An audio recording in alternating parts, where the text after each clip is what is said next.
There were actually a lot of good games last night, not just that one. Knicks Suns went into overtime, but I got to tell you, the moment that got all the attention, I love it. This dust up. I love Kristaps Porzingis, Marquise Chris.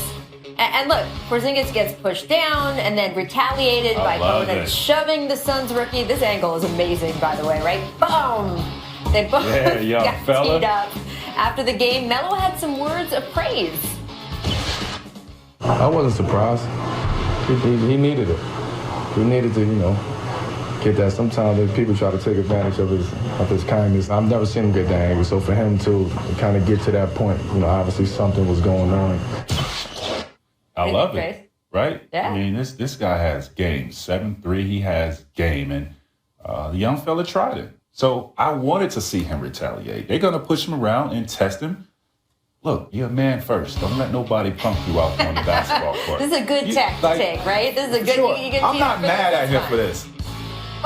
Don't let nobody push you around. Get up and retaliate. The only thing I don't like is that it kind of has that he's European, so he's soft and he's got to prove himself undertones. And that just I don't like only because this guy, since the minute he got to New York, has done everything right. This is basketball. He's handled. I was going to say, I don't think it's a European thing. I think he's a young guy in the league and he's got to prove himself. Look, listen. I'm not so sure. That's a sign of respect right there. That's what that is.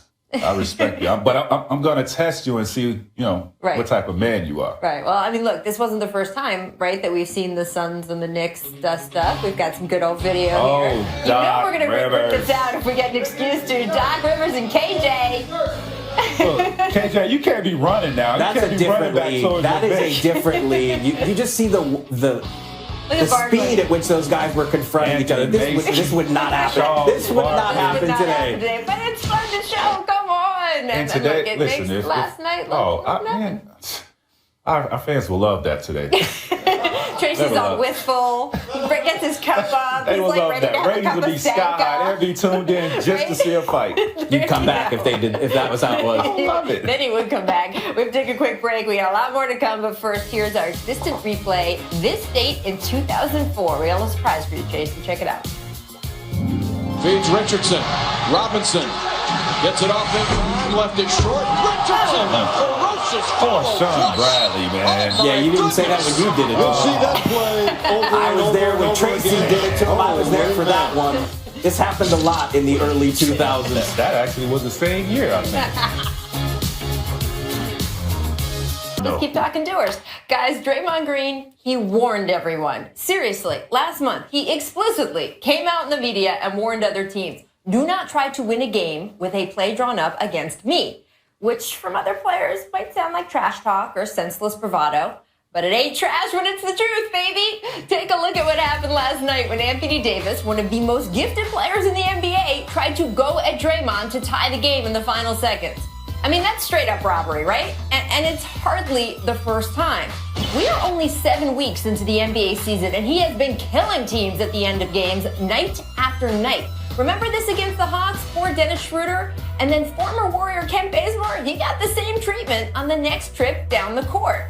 Or against the Bucks, again, checking one of the league's best young stars, Giannis Antetokounmpo. Nope, sorry. Draymond will just be taking that ball away now. Thank you very much. This is why Draymond is the front runner for Defensive Player of the Year. It's not just his defense, it's his defense in the clutch, and that he can do it guarding 1 through 5. Draymond even got the seal of approval from the glove this week. Gary Payton told Comcast Sportsnet, Dre reminds him of fellow Hall of Famer Dennis Rodman. Now, Payton did have one recommendation for Draymond. He said that he wants Dre to work on the officials and the way he talks to them to get them on his side. Now, that's ironic considering it was just Monday that Draymond told our Chris Haynes that he has actually been holding back all this time. Yeah, here's the quote. Trust me, he said. There's a lot I hold back. I know some of the stuff I would say, the things that it would bring, and it would probably be a distraction, so I stay away from it. I definitely hold back quite a bit. Now, first, I would like it to make it clear, I would pay-per-view the heck out of a video diary of the basketball talk that Draymond is currently holding back. Again, just the basketball talk. But please, some network out there, make it happen. Second, I love how Draymond speaks his mind. It's one of my favorite things about him. So I'm not sure I agree with Gary Payton that his problem is how he talks to people, especially the officials.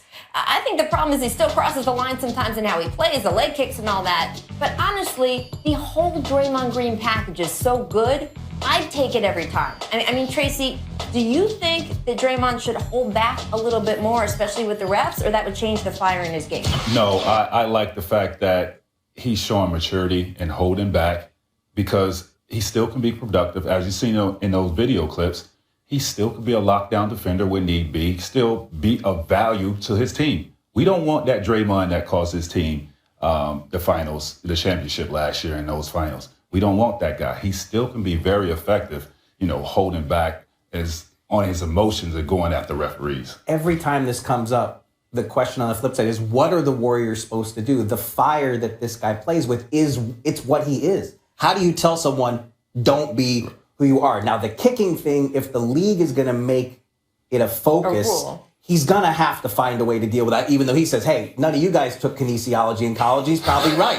But he's going to have to address that. But you're never going to turn the fire off. You don't want to turn the fire off. No, you don't want to turn the fire off. But with the other antics, the kicking and things of that nature, he can't be that guy. I mean, because the league has a real radar on him for being that type of person. And he feels persecuted for it, but he actually hasn't even gotten hit for it every time he's done it. He did it to Marquise Chris of the Suns. I don't know if we have the video of that, but I don't even think he got called on this. There wasn't, right? And it dislocated his finger. Yeah. And a couple, that's so blatant right there. And a couple days later, one of the beat writers tweeted out a photo of the finger, and it was like all swollen and gross and disgusting and dislocated and everything. So that, I think we all agree, yes. He's got to tamp that down. That's involuntary. Yeah. Did that look involuntary? I'm just saying. But you are around these guys all the time. He says he is holding back. I don't know if I buy it. Yeah, I'm not so sure either, because I did want that video channel, though. I think... Again, just the basketball talk. Early in the season, I felt like he was getting texts just for screaming after a great play. And I thought, you know what, the refs are maybe keeping too close an eye on him. But again, I don't know how you tell him to shut that off. And he would play worse. I mean, I think you saw after the suspension, he was a shell of himself in the game after the suspension. I mean, a key defensive stop on Anthony Davis. Key defensive stop. He got the steal, and he showed his emotions. Be that guy. I mean, it's nothing wrong with that. There's nothing not working for the Warriors right now. That road trip they've been on should have sapped the energy out of them, but except for that one show in Memphis, it didn't, right? I mean, I would say this, though. They were tired. I mean, it was grueling because they traveled so much, almost 6,000 miles on that trip. And I was actually in New Orleans, not for the game. I had a chance to visit with Klay Thompson. We did a podcast the night before the New Orleans game, and he admitted, man, this has been a long trip. And so I think they're human. I mean, they're great. They're an offensive machine, but they've lost some of the depth they've had. They're gonna be weary on long trips just like anybody else. And they're not taking nights off. They're not. We'll get to that. We can wait. No, I'm we just will saying, get to that. Shows have a rundown. We'll get.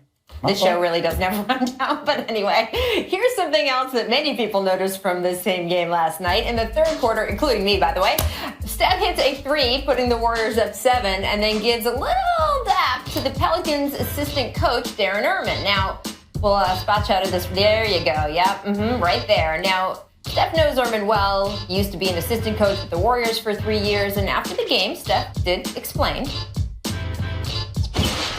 While I'm shooting, he's yelling out, if he makes it, it's a good shot. If he makes it, it's a good shot. I'm trying to encourage their defense, so I wanted a little praise for that good shot I made.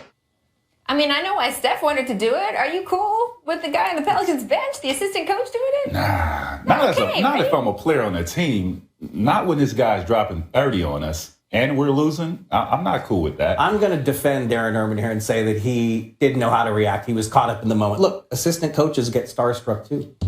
If Steph Curry sticks his hand out to slap it, if Steph Curry sticks his hand out to slap it, most mortals are going to go, yes. But this is not an assistant coach. This is not an assistant coach that, hasn't been around Steph every day for a season. I mean, he was with the Warriors. 3 years. So he shouldn't be starstruck. He knows Steph. He shouldn't be, but I'm going to say in this instance, he didn't even realize what he was doing. If I'm Anthony Davis, how do you not realize it? He's on the other team. They're wearing different colors. I got some words for him when I go to the locker room. If somebody told me that. That's the thing. If you were on the Pelicans, right? Yeah, he has to see me. Like, you can't be doing that, bro. All right, we have to move on to the topic that keeps giving in the All NBA. right, I learned my Tracy, lesson. Yeah, first of all, don't mess with Tracy. You should know that. But Tracy, here you go. It is teed up for you. If Grizzlies fans want to see the big three of LeBron, Kyrie, and Kevin Love, they will have to get on a plane to do it. They will not even be on the bench tonight. Cavs' TYRON LUE said they did not travel to Memphis. Now, I do want to point out, this is the back-to-back of a home-and-home with Memphis. And Memphis did rest Marc Gasol last night in Cleveland. So this is a little bit turnabout as fair play. Here's what LeBron had to say about it when he was questioned. My coach wanted to rest us. I'm not going to buck at my coach, and that's what he wants, and that's what we're going to do. I've been in this league 14 years. I shouldn't have to explain me sitting out games or not playing games. I've played in every arena, including Seattle that's no longer here. Including some other places. So, it's not like it's my first year. I think we ran that just because of the hat, by the way. He's played 14 years. The other guys haven't put in 10 years yet. I don't understand that. This is my own problem. Now, LeBron, he's off the hook. Yes, he's been in the finals, 6, 7 straight years, so he's off the hook. I don't mind him. But the other two guys, look, when Memphis Grizzlies are marketing their tickets, trying to get their season ticket holders and people to buy tickets, you best believe the defending champs is one of those games that everybody wants to see. LeBron James, Kevin Love, and Kyrie Irving. So for them to be in the Eastern Conference, Memphis Grizzlies being in the West, they only come there once a year. So it's some fans out there that is looking forward to seeing these guys play, and they're not going to play. Precedent's been set, though. It's not going to change. Adam Silver's been asked about this. It might change because we reported a week or two ago that the league is going to move the season opener up starting next season. It's going to move up a week to 10 days. That's going to create a little extra wiggle room in the schedule, but there's still going to be patches where there are home and homes or tough travel. And Adam Silver has said, I don't feel comfortable telling teams how you manage rest. In a perfect world, all the rest would be in home games and guys would never rest in road games. But if the league's not going to tell coaches, they have to do that. So we're still going to see this on occasion. On the flip side of that, hell, if I had a coach like that resting me throughout the year, I'd probably still be playing, guys. You got to pop too late. Would you wear that hat? It was okay on LeBron. He could get away with it. He can get away with it. You that good? I don't know. Who's going to tell him? Could get away with that hat, I'm just saying. Stan Van Gundy, when asked about the Pistons having a stretch of winnable games coming up, but after losing to the Sixers, said, we are capable of beating anybody. We are capable of losing to anybody. Basically, he's saying, guys, we're not that good. No matter who we play against, we can't take them lightly. That's exactly what he's saying. Well, they lost to the Sixers, so. Right. I don't ever want to be a beat writer again, but if I do, I want to cover Stan Van Gundy. Right? Be every day, just fills it up. Soak-ins, the Stan Van Gundiness of it all. And that's a shot at the Sixers, too. I mean, it's a shot at the Sixers. It's a little bit of a shot. You can say that about every guys, team in the right? league, though, except Cleveland and Golden State. Everybody can beat everybody. What do you think it's like playing for a coach who says stuff like this, though? I think he's just trying to motivate us and have us understand that, again, we can't take, no matter who we play, right. We can't take them lightly because we're not that good. Right. So these quote idea of winnable games from the media, right. When we all come up and say, oh, you've got winnable games. So you paid attention to what coaches said in the paper? I did, especially Jeff Van Gundy. Right? Yeah. Right? Yeah, you got it. There you go. Time for Make or Miss. Those Van Gundy brothers, you cannot ignore them. Make emojis. The Hawks tweeted a season recap after last night with emojis representing all of their wins and losses this season. Yeah, I don't know how closely you can see that, but there's not as many smiley faces as one would like. They're 3-11 in their last 14. Tracy's doing the human version. Mark, what is going on with this team? Well, Schroeder and Bazemore, I would have to say, not living up to their new contracts. I think Kyle Korver is missing Jeff T. If the Hawks were as cohesive as their social media team, because they're really good on social media, they would be. Although they apparently need Tracy to do the faces for them, they would be good. Miss Book Smarts, take a listen to this. Karl Malone was one of the most dominant at this two-word position. Amy. What is point guard? Nope. Tim or Bridget? He was a great power forward. Oh, man, that's a big point guard there. Right? But those people are smarter than us. Can we really take shots? Because they're probably smarter. Have you seen what Karl Malone looks like? Even if you don't know basketball, you can't really just say, I don't know. All right, Can't May, depend on we'll move on. May practice. Buddy Hield shared stories of his workout with Kobe Bryant, including that Kobe made him practice the same move 100 times in a row. Tracy, how do you feel about this? You have worked out with Kobe Bryant. Well, maybe he needs to do it 150 or 200 times because I haven't seen it. I don't know. I'm just saying, I haven't seen it yet. He is young. Give him a little bit. He's playing on that team. You got to give him a little room to go. But you've practiced with Kobe, right? He's intense. He is very intense. How old were you? 34, 35. Oh, wow. I was old. Can't handle it a little bit better, a little bit differently. Missed retirement planning. Dirk Nowitzki told a German magazine that he wants to play until 2018, but would retire after the season if, quote, things don't go so well and it hurts everywhere. Mark, as the world's Dirk Nowitzki reporter, how do you feel about this? Look, he's been saying this for a while now. If the body doesn't let him play, he's going to have a decision to make. And right now, it's not letting him. This Achilles thing won't go away. But he wants to play 20 years even. He wants to play next season. I think we'll see. All right, make throwback jams. Tracy, this is you jamming out to Ice Ice Baby on the NBA Countdown set last night.